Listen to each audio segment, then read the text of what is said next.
The Mitten Tree. It is by Candace Christensen and illustrated by Elaine Greenstein.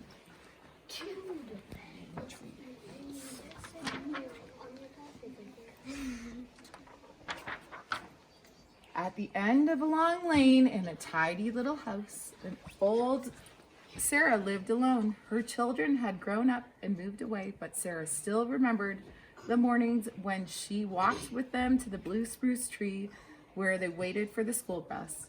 Now each morning she opened her shutters and watched for new children to arrive.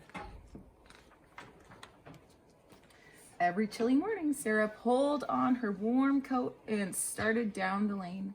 As she walked past the children on her way to the mailbox, she wished they would smile or wave, but they never did. The children didn't even seem to notice her. Still, when she saw them, she couldn't help but smile. One winter morning, after the first snow had fallen, all the children were making snowmen and throwing snowballs, all except for one little boy in a blue cap and a coat, even if his boots were a dark shade of blue. He stood away from the others with his hands sunk deep in his pockets. When the school bus arrived, he lingered behind and was last in line. As Sarah watched the little boy climb into the bus, she could see one thing. He had no mittens. All that day, Sarah couldn't stop worrying about the little boy with no mittens. Late in the afternoon, as the sky grew dark, Sarah dug through the basket of yarn scraps she had saved for many years. She found her needles and 4 shades of blue wool. Then Sarah began to knit.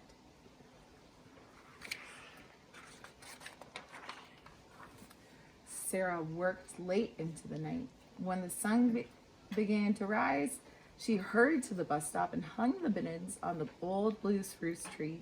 From behind the hedge, Sarah watched. The little boy was the first to arrive. He saw the mittens. He reached up and tried them on. They fit. With a big smile, he made a perfect snowball and threw it high into the winter sky. Was he happy about his mittens? Mm-hmm. Soon a little girl in a red coat arrived. Her mittens didn't match. That night, Sarah knitted with red yarn. Every day now, as Sarah went to the mailbox, she watched for children without mittens. Then she would hurry home and knit. Early in the morning, she would hang the new mittens on the tree. The children loved the game. Each day, they would search under every branch and bow for another pair of mittens. Well, once or twice, Sarah thought that the boy with the blue mittens had seen her, but he always looked away.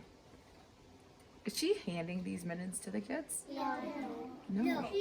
She's surprising them. It's exactly. like a tradition she does. Yeah. Does it kind of sound like a first grade tradition that we do? Yeah. Mm-hmm. Night after night, Sarah knitted mittens in every color. Some had stripes, some had hearts, some even had little snowflakes all over them. Somehow, even though she'd never spoken to the children, Sarah felt that they had become her new family. On the last day before winter vacation, Sarah awakened before dawn. She took the empty basket that had once held her yarn and filled it to the brim with mittens. Out the door and down the steps she headed.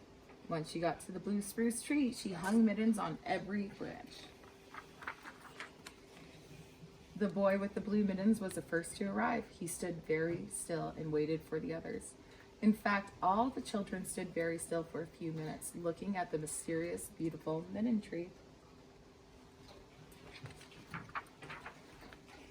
When they boarded the bus, each child now wore a pair of mittens.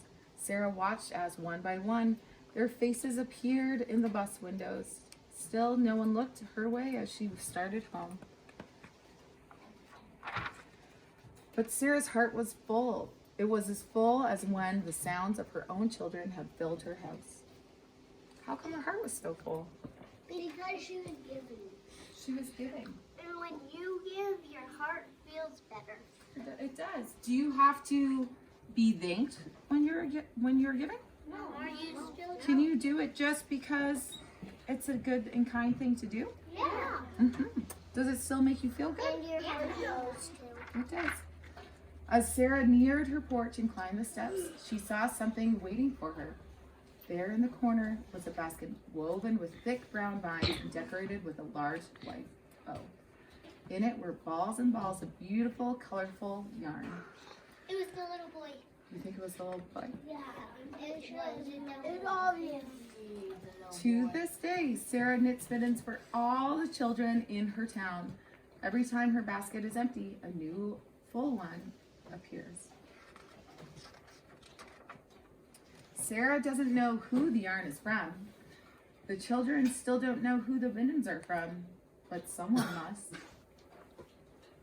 The little boy. The little boy probably knows. Think it's a little boy? Yeah. Yep, the little boy probably knows. Or all the children. It could be all the children. Probably knows both. Maybe the little boy too. Maybe all the children. This is our mitten tree.